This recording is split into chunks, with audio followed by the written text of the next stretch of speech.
योगा सिखाने के बहाने बहन को खूब पेला।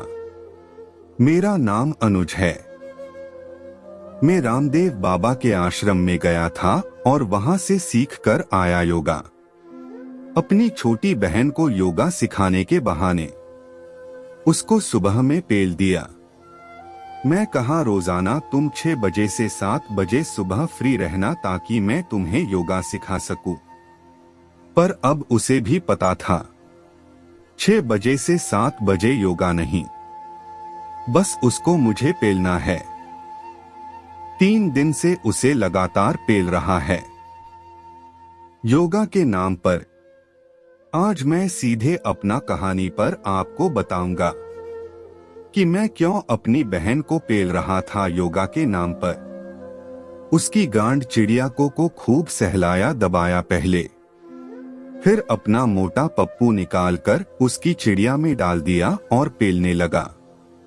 मैं 24 साल का हूँ और मेरा बहन 20 साल की है। भाई बहन दोनों बहुत मिलकर रहते हैं। कभी ऐसा नहीं लगा कि हम दोनों भाई बहन हैं।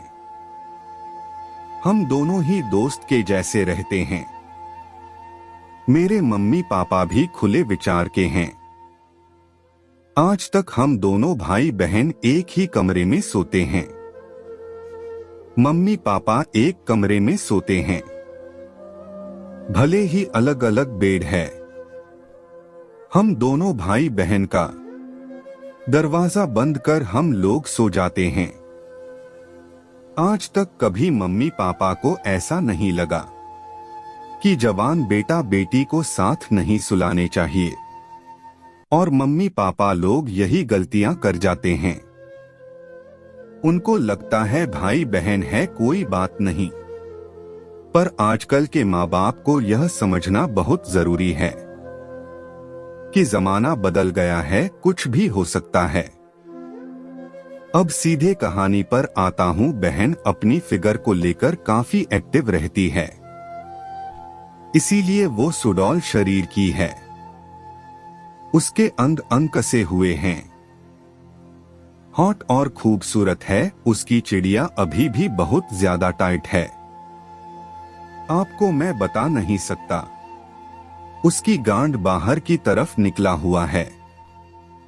वो हमेशा योगा और व्यायाम करती है। मैं जब पतंजलि बाबा रामदेव के यहाँ से योगा सीख कर आया हूँ, मैंने बहन से कहा 6 से 7 बजे तक तुम्हें रोजाना मैं योगा कराऊंगा। उसे भी लगा कि सही है, वह कुछ सीख कर आया है तो अच्छा ही कराएगा। योगा के लिए उसके पास कपड़े हैं जो काफी टाइट है।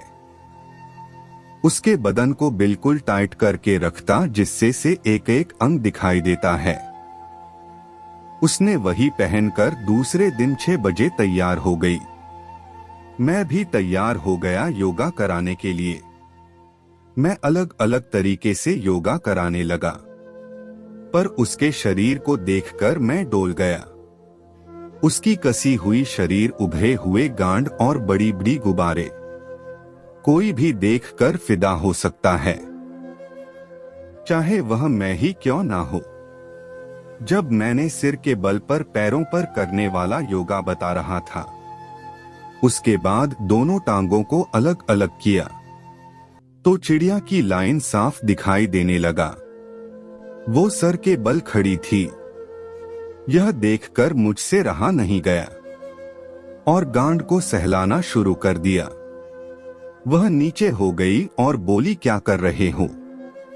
मैंने कहा, ऐसा बदन देखकर कोई साधु तो नहीं बन सकता, और उसको अपनी बाहों में ले लिया। ऊपर का जो कपड़ा था वह तुरंत खोल दिया। घर में मम्मी पापा नहीं थे, वे लोग सुबह कहीं चले गए थे। मैं होंठ पर किस करना शुरू कर दिया और बहन को भी मजा आने लगा। उसने भी कुछ नहीं बोली, पूरा नगा करके जोर जोर से पेलने लगा। स्टोरी अच्छी लगी तो लाइक करना। इसी तरह स्टोरी सुनने के लिए चैनल को सब्सक्राइब करना।